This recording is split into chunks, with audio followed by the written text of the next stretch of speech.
Mēs esam izstaigājuši kopā visu mūsu ekspozīciju, visus 225 kvadrātmetrus, visas 13 ekspozīcijas telpas, vietas, sastāvdaļas. Un esam atkal atgriezušies šajā pirmajā telpā, kas ir gan sākums mūsu sarunai par mums, par ārstniecības iestādi, par Nacionālo psihiskās veselības centru, kas ir senākā psihiatriskā dziednīca Baltijā, gan arī noslēgums šai visai ekspozīcijai, gan šim lielajam ceļojumam. Šajā telpā ir, atgādināšu, kvadrātkodi, kuri ir atrodami pie visām ekspozīciju daļām. Šajā telpā ir redzams plānojums, kurā ir visas telpas. Caur šiem kvadrātkodiem var ieiet mūsu ārstniecības iestādes mājaslapā un no turienes paņemt to ekspozīcijas daļu, kuru gribas izstaigāt vairāk, apskatīties un paklausīties stāstījumu. Bet es aicinu ikvienu atnākt arī klātienēm un paskatīties to, kas ir šeit uz vietas.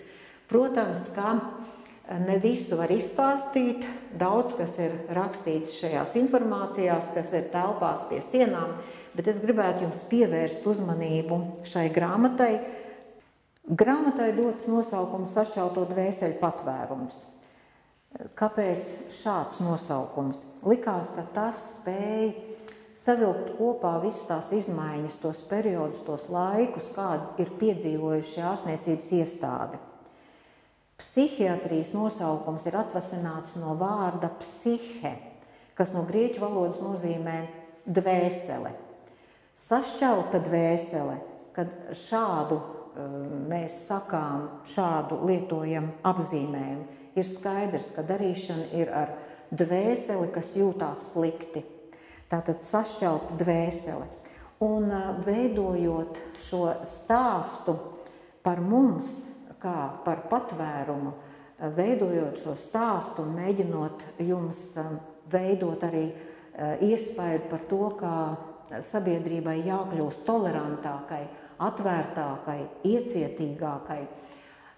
Mēs vēlējamies arī ar šo stāstu veidot, mainīt attieksmi pret psihisko veselību.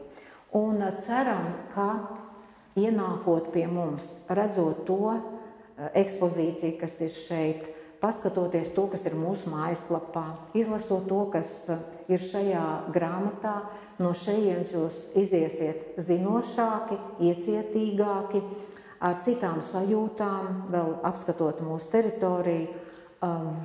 Mēs ceram, ka jums būs veidojies savs iespējas labāks par mūsu ārstniecības iestādi, un jūs sajutīsiet to, ko esam vēlējušies pateikt. Šis patvērums ir veidojies, attīstījies ilgus gadus, 2 gadsimtus, un šajā ceļā ir notikušas pozitīvas pārmaiņas, kas jau no šodienas skatu un redzot, kā tas ir šodien, mēs varam teikt, ka attīstība ir prasījusi lielāku kompetenci, profesionālismu, un mēs ceram, ka iepazīstoties ar mums, ar mūsu stāstu, jūsu uzticība, jūsu pārliecība par mums kā par patvērumu, un ne tikai kā par ārstniecības iestādi, kas var palīdzēt, būs kļuvusi lielāka, nostiprinājusies, un ja būs vajadzīga palīdzība, tad jūs nekavēsieties un to arī meklēsiet Nacionālajā psihiskās veselības centrā bez baiļu.